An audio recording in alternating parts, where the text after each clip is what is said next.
Hi guys, my name is Esther and you're watching Naturally Beautiful. Today we're going to be checking out one of my favourite face creams to use, and I use it every day. It's called Old Fashioned Victorian Cold Cream.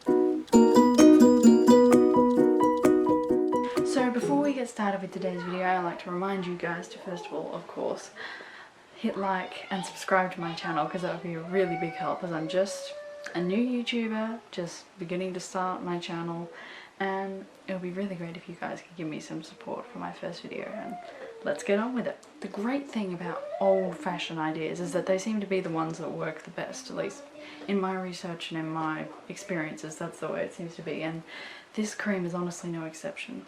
You may be wondering why it's called cold cream. It's not because you have to keep it in the fridge, in case you were wondering. It's actually a mispronunciation, a repeated mispronunciation in fact, because it used to be called coal cream. Coal because they used to use coal seed oil to put in this cream. Nowadays most people use sweet almond oil because it's a lot easier to get, and coal seed oil isn't. Nobody seems to be making it anymore as much as they did in the olden days.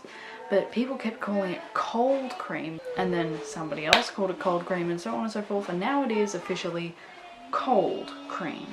So to make this wonderful cream, you're going to need beeswax.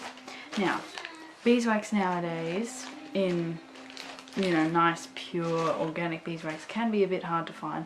Luckily I've found a couple of websites that sell it for a nice cheap price, and I like to buy a nice fairly big block, of which there's only this much left because I use it so much. Of course, if you have friends nearby who have beeswax, ask if you can borrow some for them, because fresh beeswax is even better.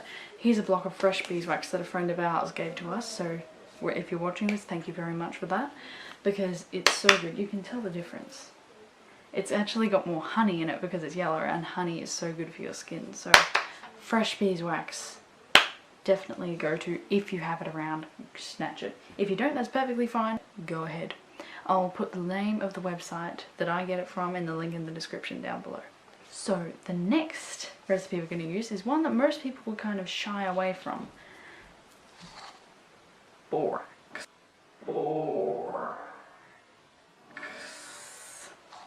Okay, before you start thinking, oh, I'm going to have to put borax on my skin, just calm down, because yes you are. But it's not as bad as you think it's going to be. Borax is actually an all-natural ingredient, and people have discovered that in small doses it is actually very good to be used on your skin. Now you're probably thinking, okay, this is understandable. The Victorians put all kinds of weird stuff on their skin. Are you sure I'm not going to get ruined? Well, the Victorians didn't exactly die. There are some things they could have been a little more cautious with. Some things that now in our modern day of the understanding of chemicals and medicines and goodness knows what else, we do know, you should not put that on your skin, you should not put this on your skin. But there are some things that people think are so poisonous to be consumed inwardly, you shouldn't put them on outwardly.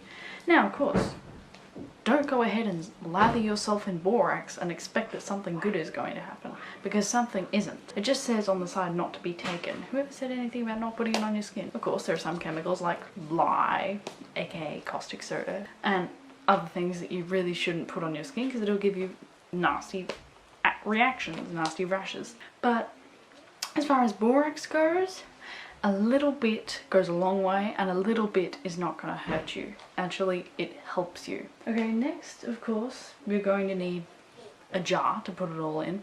This jar doesn't have anything much special about it. It's an old Cotty's jam jar. You can get these in op shops for like 10 cents each. Just rinse them out well and use them. They're great.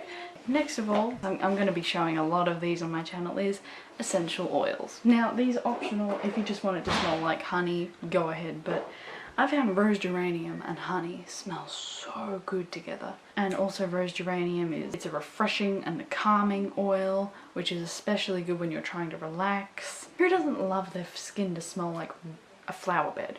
It seems like the human brain, well, the female brain anyway, is programmed to absolutely love flowers. Normally I get mine from the brand Oil Garden. They sell them at like nice affordable prices that you would pay for a bottle of essential oils, but it's not too expensive. In Essence is also a really cool brand, but their prices are just a little bit more expensive, so I tend to go with these guys a bit more. What's good is both of them are good quality. Buy them from these brands, guys, and you may not have to wrestle with people who sell you really junky, really horrible essential oils again. The next ingredient is, well, you can use sweet almond oil, but I prefer to use grapeseed oil. It's pretty cheap. You can buy it in most supermarkets. I just got mine at Woolworths. In America, that would be Walmart. Sorry if I pronounce it wrong, but I'm not an American. The reason why I use this instead of sweet almond oil is because I'm very stingy. And sweet almond oil is a little expensive, for me anyway. So I prefer to just buy this, and it works pretty much the same way. People call it the almond oil substitute, you know. Choose between those two oils, pick which one you have. If you have sweet almond oil in your house already, go ahead, great job, use that. But if you really don't want to spend too much money, go and check it out on websites like Oil Garden, the ones that sell me these wonderful essential oils. Or go and check it out on other websites too. And then last but not least is water. You can use rose water, but I prefer to use these instead. The great thing about the recipe is it's very simple, so that is all you're going to need. Now, let's get cracking with making it. Okay, first of all you're going to want to get a medium-sized saucepan and fill it 2/3 of the way with water and put it on the stove, remembering to turn the handle toward the back, because the last thing you want is a toddler or a young child coming along, pulling the saucepan and getting a whole heap of hot water right on their head. Turn it all the way up to as high as you can get it, on the highest level you can get it, so we can get it boiling as quick as we can. Now, in a smaller saucepan, one that makes sure it can fit comfortably inside the other one, put 1/2 cup of grapeseed oil and 2 tablespoons of beeswax. Now, if you're having trouble breaking up your beeswax small enough, which I always do, put the beeswax inside a plastic bag, put it on the ground and just hammer it a couple of times, not incredibly hard so that you break a hole in the floor, but just hard enough to break the beeswax with a little hammer that I like to use. And make sure that the tablespoons are heaped, because the beeswax is still in little chunks. Now, put that on the stove and give it a little bit of a stir. If it starts bubbling really furiously after a while, don't be afraid to turn it down and even take it off the heat if it's starting to boil over. Now, while that is melting, you can go ahead and start preparing the rest of it. Take another saucepan, another medium-sized one, and fill it with 5 tablespoons of water. We have rainwater coming straight out of our tap. If your water has stuff like fluoride in it or other stuff, just go get some spring water from the supermarket and use that. It's only 5 tablespoons. And add to that 1/4 teaspoon of borax. Now place it on the stove, turn the handle back, and put it on low heat and stir it until the borax is dissolved, which shouldn't take long. Now, once the beeswax mixture is melted, remove it from the stove and put it on a hot mat. Don't bother about letting it to cool before you continue with the next step. While you're waiting for the borax mixture to dissolve, don't be afraid to add the essential oils straight away to the beeswax and oil mixture that you just made. 6 drops I find is a good rule of thumb. Now here comes my favourite part of the entire procedure. Take the borax water mixture off the stove and whisk it a bit, then pour it bit by bit into the beeswax mixture. You'll notice it start turning white and cloudy. Whisk it all the time while you're doing this.